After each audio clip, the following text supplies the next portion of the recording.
آج بانی P T I سے ملاقات کا دن تھا۔ بیرسٹر گور علیمہ صاحبہ اڈیالہ جیل پہنچیں اور حسب روایت ملاقات نہیں ہونے دی گئی۔ اسلام آباد ہائی کورٹ کے احکامات موجود ہیں، اس کے بعد بھی پولیس نے اڈیالہ جیل سے پہلے ہی ناکے پہ علیمہ صاحبہ کو روک لیا ہے۔ عدالت کے احکامات کی حکم عدولی کی جا رہی ہے۔ اب دیکھنا یہ ہے کہ پاکستان تحریک انصاف کا اگلا لائے عمل کیا ہوگا۔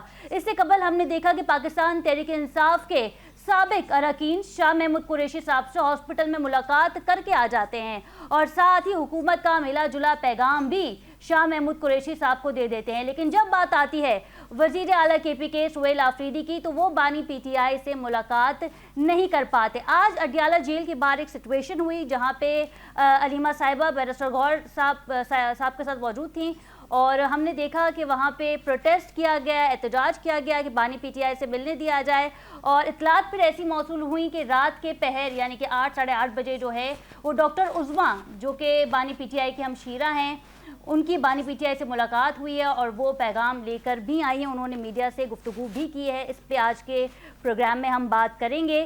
ساتھ ہی 27ویں آئینی ترمیم پہ حکومت نے نمبر گیم پورا کرنے کے لیے پاکستان پیپلز پارٹی سے مشاورت شروع کر دی ہے۔ کچھ دیر پہلے ہم نے دیکھا کہ اسحاق ڈار نے سینٹ سے خطاب کیا۔